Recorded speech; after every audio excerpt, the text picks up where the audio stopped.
ইলিশ মাছের প্রজনন মৌসুমে মা ইলিশ রক্ষায় শুরু হয়েছে মা ইলিশ সংরক্ষণ অভিযান ২০২৫। বাংলাদেশের সমুদ্র, নদী ও উপকূল জুড়ে কঠোর নজরদারি ও অভিযান চালাচ্ছে বাংলাদেশ নৌবাহিনী।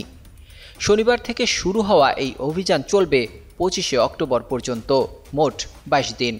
এই সময় ইলিশ আহরণ, পরিবহন, মজুত, ক্রয় বিক্রয় ও বিনিময় সম্পূর্ণ নিষিদ্ধ ঘোষণা করেছে সরকার।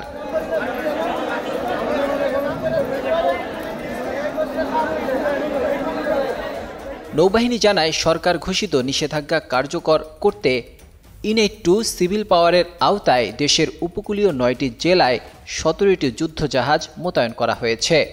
অভিযান চালিত হচ্ছে চাঁদপুর, কক্সবাজার, খুলনা, বাগেরহাট, পিরোজপুর, বরগুনা, বরিশাল ও পটুয়াখালী সহ মূল উপকূলীয় এলাকায়।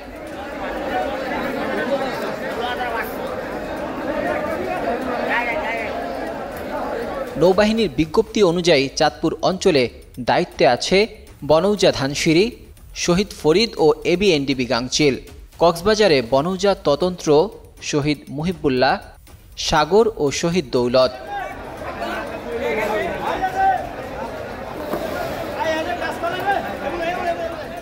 খুলনা অঞ্চলে মেঘনা ও চিত্রা, তিতাস।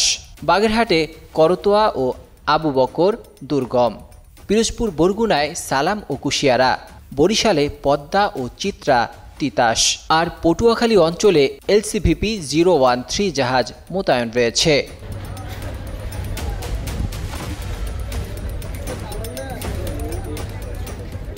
অভিযানে যুদ্ধজাহাজ, নৌবাহিনী বোট ও ক্রাফটসমূহ সার্বক্ষণিক টহলে থাকবে। পাশাপাশি গভীর সমুদ্রে দেশি বিদেশি জেলেদের অবৈধ মাছ শিকার প্রতিরোধে মেরিটাইম পেট্রোল এয়ারক্রাফট ও আধুনিক নজরদারি প্রযুক্তি ব্যবহার করা হচ্ছে। নৌবাহিনী জানিয়েছে, স্থানীয় প্রশাসন, কোস্টগার্ড, নৌ পুলিশ ও মৎস্য অধিদপ্তরের সঙ্গে সমন্বিতভাবে অভিযান পরিচালনা করা হচ্ছে। অবৈধভাবে মাছ ধরায় জড়িতদের বিরুদ্ধে কঠোর আইনানুগ ব্যবস্থা নেওয়া হবে। একই সঙ্গে জনসচেতনতা বৃদ্ধির লক্ষ্যে উপকূলীয় অঞ্চলে প্রচারণা চালানো হবে। নৌবাহিনীর পক্ষ থেকে বলা হয়েছে, মা ইলিশ রক্ষায় এই অভিযান শুধু একটি মৌসুমী উদ্যোগ নয়, এটি দেশের জাতীয় মাছ ইলিশের প্রজনন, সংরক্ষণ ও প্রাচুর্য বৃদ্ধির জন্য গুরুত্বপূর্ণ পদক্ষেপ। এর কঠোর নজরদারি ও সহযোগিতামূলক অভিযানের মাধ্যমে ভবিষ্যৎ প্রজন্মের জন্য টেকসই মৎস্য সম্পদ নিশ্চিত করার আশাবাদ ব্যক্ত করেছে নৌবাহিনী। ডেস্ক রিপোর্ট, ২১শে টেলিভিশন।